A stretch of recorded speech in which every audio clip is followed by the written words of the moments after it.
bien, Fundamentos de la Sabiduría Hiperbórea, en su segunda parte. Estamos con el inciso El viria perdido y el hecho cultural. Y lo que vamos a leer aquí hoy es el artículo I, la superestructura del hecho cultural.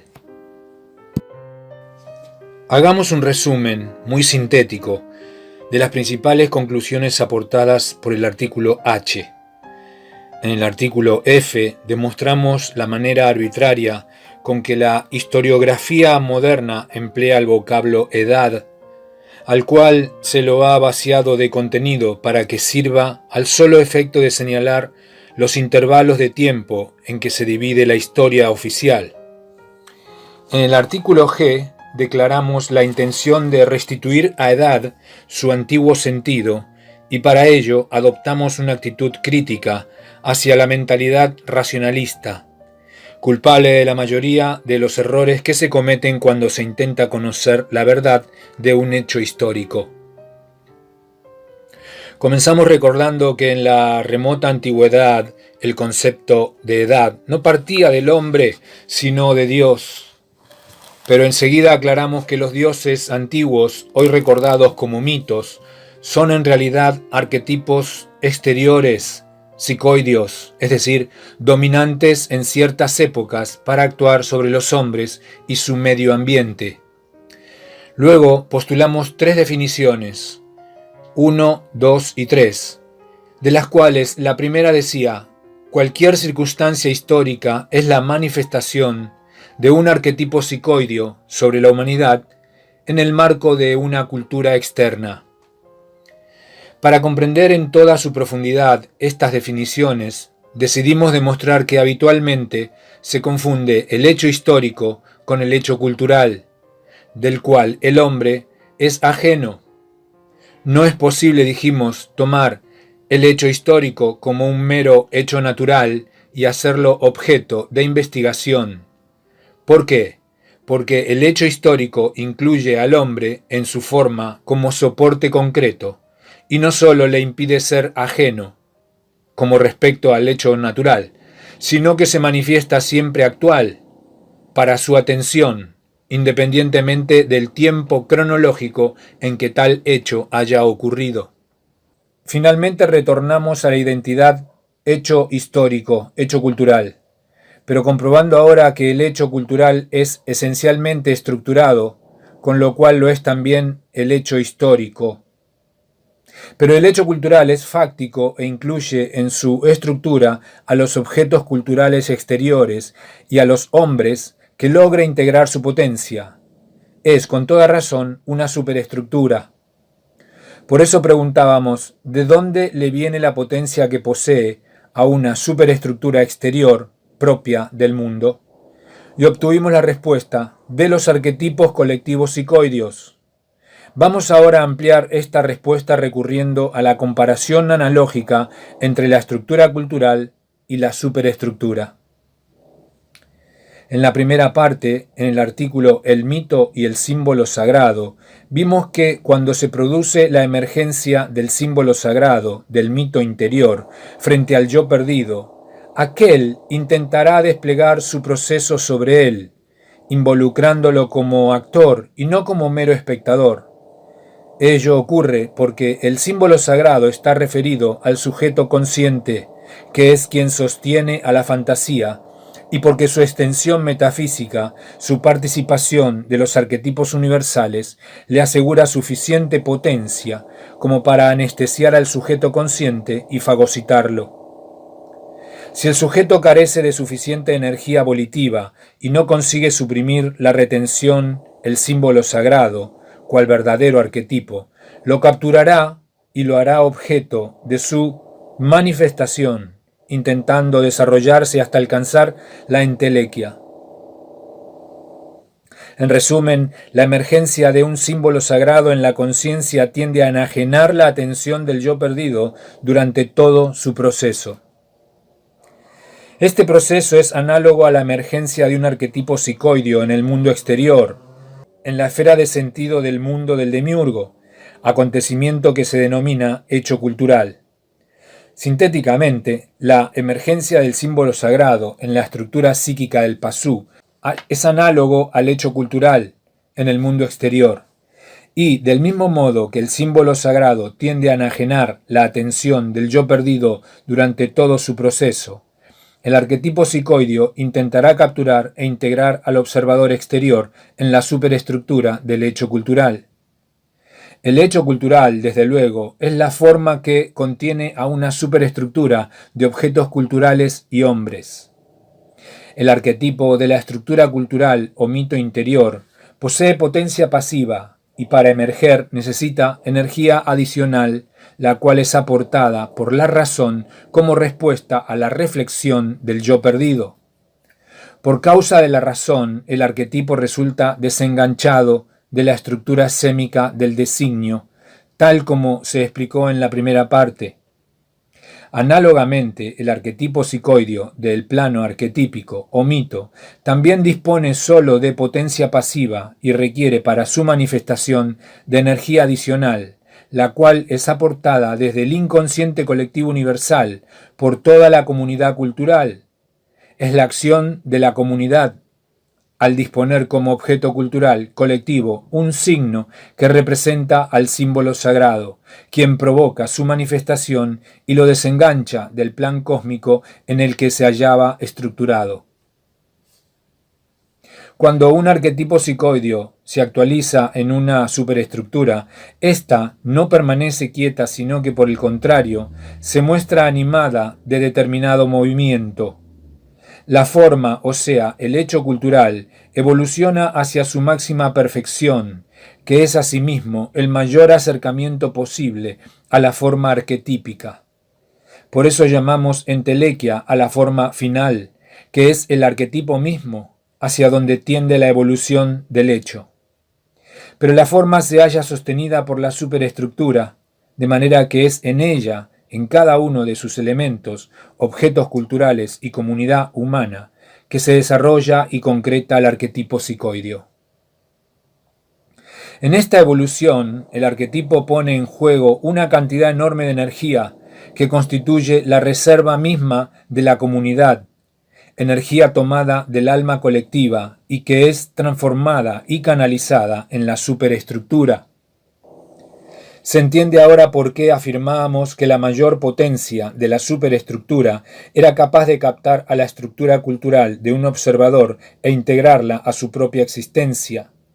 La mayor potencia proviene de que la energía que impulsa el desarrollo del hecho cultural es de un grado superior al humano, es decir, al del hombre individual, ya que su origen es colectivo. El hecho cultural evoluciona hacia su entelequia, pero progresando instante tras instante en distintas realidades concretas. Si un hombre no participa del hecho cultural, hipótesis imposible, tal como veremos, y se enfrenta a su realidad, tomándola por objeto de conocimiento, intentará reducir racionalmente a la realidad concreta, abstrayendo ciertas cualidades eminentes. Ya explicamos que no se puede aprehender a una superestructura ni a ninguna estructura empleando el método analítico racional, yendo de lo concreto a lo abstracto. Pero el problema aquí no es que el hombre, observador objetivo de la superestructura, obtenga un concepto erróneo de la misma, sino que por ese mismo acto de observar se convierta en un elemento más de la superestructura, a través del cual se canaliza el impulso evolutivo del arquetipo psicoideo. El hecho cultural se está desarrollando impulsado por una gran potencia, lo note o no el observador, y en esta marcha hacia la entelequia, la superestructura toma lo necesario para su perfección y rechaza aquello que le es inútil u opuesto. Salvo el caso del viria despierto, que será rechazado por su oposición, todos los hombres son necesarios para la evolución del hecho en tanto participen del mismo. Pero ser observador es ya participar en calidad de testigo, y por eso toda la potencia de la superestructura se concentrará para conseguir su integración.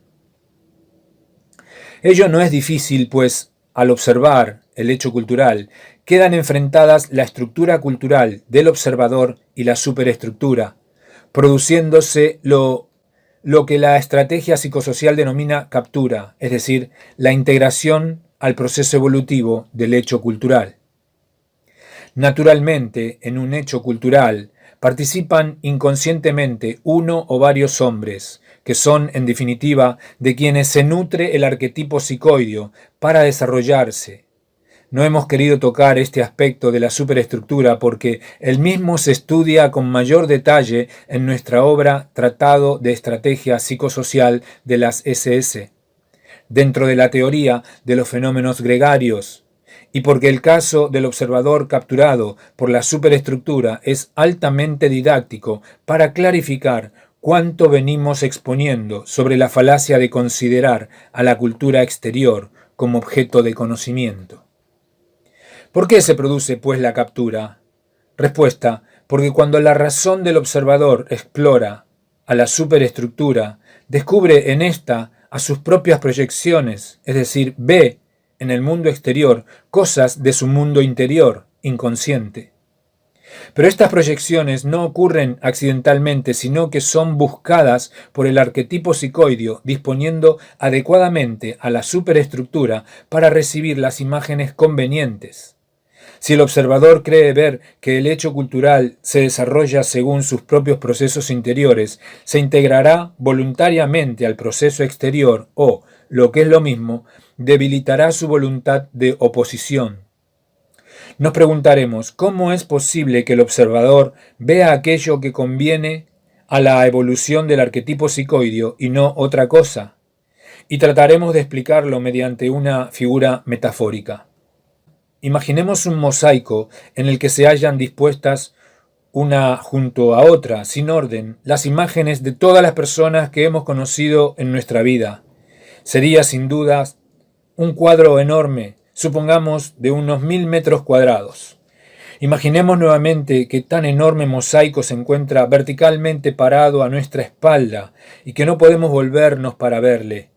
Solo nos queda el recurso de utilizar un pequeño espejo, el que nos devolverá una porción del mosaico por ser este demasiado grande y estar nosotros demasiado cerca. Bien, dispuestas así las cosas, nos bastará con modificar la posición del espejo para obtener el reflejo de cada uno de los rostros del mosaico. Pero entre tantas personas representadas allí, hay algunas que amamos, otras que odiamos, otras que nos odian o aman, aquellas que nos despiertan piedad o rencor, etc. Es decir, las personas que hemos conocido en nuestra vida no son solo recuerdos, sino que asociada a su imagen existe una carga afectiva que es patentizada por la evocación. Por eso, al mover el espejito, vemos un rostro que nos hace sonreír y luego otro al que no queremos recordar, y un tercero por el que derramamos una lágrima y luego quizá volvemos a aquel que nos alegró y nos detengamos largo tiempo en él, o, si aún no lo hemos hallado, moveremos el espejito y recorreremos el mosaico buscando el rostro más querido. Dentro nuestro siempre hay cosas que queremos ver, sentir o hacer, y otras que tratamos de negar u ocultar. Para atraparnos no hace falta más que enfrentarnos al reflejo de nuestros propios deseos. Los arquetipos psicoideos orientan a las superestructuras, como si fuesen el espejo de la metáfora, para que reflejen aquello que nosotros inconscientemente deseamos ver, el proceso de nuestros propios arquetipos interiores, ante lo cual, como ante los rostros que nos arrancaban sonrisas y amor, nos quedaremos largo tiempo atrapados. La metáfora nos ha mostrado de qué manera se inicia la captura, una realidad orientada a reflejar las expectativas interiores y las proyecciones efectivas del observador. Posteriormente, la atracción de las ilusiones exteriores que creemos descubrir realizadas en el hecho cultural. Se trata bien que lo miremos de una auténtica violación de la intimidad psíquica del observador y de su posterior sumisión al proceso evolutivo de la superestructura, es decir, al gran engaño, a Maya, la ilusión. Por eso decíamos páginas atrás que la mayor potencia de la superestructura captaba a la estructura cultural y la integraba a su proceso exteriorizándola. Una vez que el hombre ha sido incorporado al proceso exterior, el arquetipo psicoideo se nutrirá de su propia energía y determinará su comportamiento dentro de los límites formales del hecho cultural. ¿Qué posibilidades tiene el hombre de evitar la captura? Muy pocas. En el estado de viria perdido, es muy importante que logre escapar a los procesos arquetípicos de que se compone la realidad del mundo exterior. Por eso los siddhas tratan de despertar la minne, la conciencia gnóstica, induciendo la canción de amor y procuran, por distintos medios estratégicos, destruir las superestructuras que incluyen a los linajes hiperbóreos en sus procesos evolutivos. Para el gnóstico hiperbóreo, el proceso de los arquetipos psicoideos tiene un nombre específico, drama, y su perfección final, su entelequia, es percibida como una catástrofe. Los virias perdidos que participan de un hecho cultural lo hacen en calidad de actores de un drama cuyo argumento es desconocido y trascendente. Apuntemos una definición más. Un argumento dramático es el contenido de los arquetipos psicoideos cuya manifestación concreta es la superestructura de los hechos culturales. Ya dijimos reiteradas veces que no es posible poner bajo observación objetiva a los hechos culturales sin correr el riesgo cierto de ser atrapados e integrados al proceso de la superestructura que los sostiene. Ahora podemos agregar, dado que hemos calificado al proceso de dramático, que en el hecho cultural se desarrolla un drama del cual no es posible ser espectador. En efecto, el arquetipo se desarrolla en la superestructura y su potencia apunta a la entelequia del hecho cultural, es decir, a la catástrofe. En ese proceso toma lo necesario para alcanzar su perfección, incorporando al drama a todo aquel que se encuentra en relación cultural con la superestructura, o sea, a todo aquel que conozca a los objetos culturales de la superestructura por identificación con aserciones de su propia estructura cultural. Este concepto permite definir un radio de acción o esfera de influencia del arquetipo psicoideo a partir de los dos elementos básicos de que se compone la superestructura del hecho cultural: los objetos culturales y el hombre, viria perdido. Allí donde sea reconocido un objeto cultural será siempre un plano de acción para el arquetipo psicoideo, quien incorporará al observador como actor de su drama, conformando una superestructura y formando un hecho cultural. Vemos entonces que para el proceso de un arquetipo psicoideo hay prescindencia temporal. Solo se requieren objetos culturales y sujetos culturizantes, es decir, hombres provistos de una estructura cultural para quienes los objetos mencionados sean identificables. Y aquí que los hechos pasados puedan volver a repetirse, tornándose actuales desde el mismo momento en que se establece una relación cultural con un observador, es decir, con alguien que padece la ilusión de que un hecho cultural puede ser objeto de su observación. Un hecho histórico, o sea, un hecho cultural pasado, será siempre potente para incorporar a un hombre como sujeto de un drama. Siendo así, ¿de dónde procede la potencia necesaria para ello? Hemos dicho que en una superestructura capaz de capturar a un hombre e incorporarlo a su proceso, la potencia proviene del arquetipo psicoideo hacia el cual evoluciona. Pero una superestructura es fáctica, concreta en cada momento de su desenvolvimiento. La potencia que da actualidad al hecho cultural se advierte claramente en el cambio dramático que se manifiesta en el prójimo, actor inconsciente, como nosotros mismos, de un argumento trascendente e inaprensible. Esa potencia prodigiosa que se desarrolla de manera irresistible como fuerza del destino o dirección del drama de la vida, es aceptable que procede de un arquetipo psicoideo dominante en el momento presente, ya que podemos comprobarlo en la dinámica del hecho cultural, de este hecho cultural en el que estamos incluidos en calidad de sujetos activos.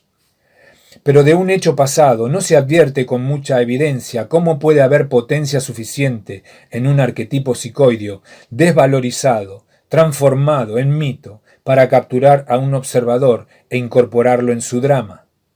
Sin embargo, se trata de una ilusión producida por la excesiva dependencia a la temporalidad del mundo exterior, por la sincronización de los relojes biológicos del microcosmos con el tiempo del macrocosmos, que se traduce en una artificiosa exaltación del presente como soporte temporal de la conciencia. De allí que el yo perdido sea siempre conciencia presente. En realidad, un arquetipo psicoideo que fue dominante en el pasado y cuyo proceso dio lugar a un hecho histórico, no se ha desvanecido en la nada, solo porque haya alcanzado la entelequia una vez en la historia. Pensar eso sería como suponer que esa planta de maíz, cuya germinación y crecimiento hemos observado, no podría volver a repetirse luego de que se ha agotado el proceso evolutivo. Pero sabemos que no es así y que en la naturaleza la vida se repite siguiendo el ciclo del proceso formativo. En este sentido, los arquetipos psicoideos de una superestructura no difieren de aquellos que sostienen las formas naturales y tanto unos como otros intentan cíclicamente manifestar su proceso y evolucionar hacia la concreción de la entelequia. Un arquetipo psicoideo nunca muere. Si desaparece de la vista, es decir, de la conciencia colectiva, ello puede deberse a dos causas. O continúa actuando efectivamente, pero a nivel inconsciente, o realmente ha perdido efectividad para actuar. Esto último significa que permanecerá en el plano arquetípico hasta el momento en que una comunidad humana lo vitalice y se incorpore a su proceso. Pero un arquetipo psicoideo, dormido, un mito, es un germen que procura desarrollarse en todo tiempo, y por eso no es posible la contemplación del hecho histórico, para estudiarlo y conocerlo objetivamente, pues inmediatamente nos incorpora como sujetos de su drama. Claro que esta captura no significa que el hecho histórico volverá a repetirse igual que en el momento pasado en que ocurrió. Para ello haría falta que nada hubiese cambiado, por ejemplo, que estuviesen allí todos los objetos culturales y el mismo clímax de aquel hecho que estamos evocando. No es así como se manifiesta un arquetipo psicoideo. De la misma manera como ningún grano de maíz es igual a otro, pero no por eso dejan de ser maíces, las formas que adquieren los hechos producidos por un mismo arquetipo en distintas épocas históricas admiten un cierto grado de variación, no esencial ni estructural. La relación cognoscitiva entablada con el arquetipo psicoideo de un hecho histórico, aun cuando no alcance para que éste se desarrolle totalmente, es suficiente. Sin embargo, para que se desarrolle en alguna medida, y ese desarrollo, esa potencia que comienza a fluir en nosotros al comprender la trama dramática del hecho histórico, implica la captura e inclusión en una superestructura, del mismo modo que si hubiésemos observado un hecho cultural aparentemente más actual o presente. Muy bien, hasta aquí este artículo y lo próximo que veremos es el doble origen de la Edad de Oro.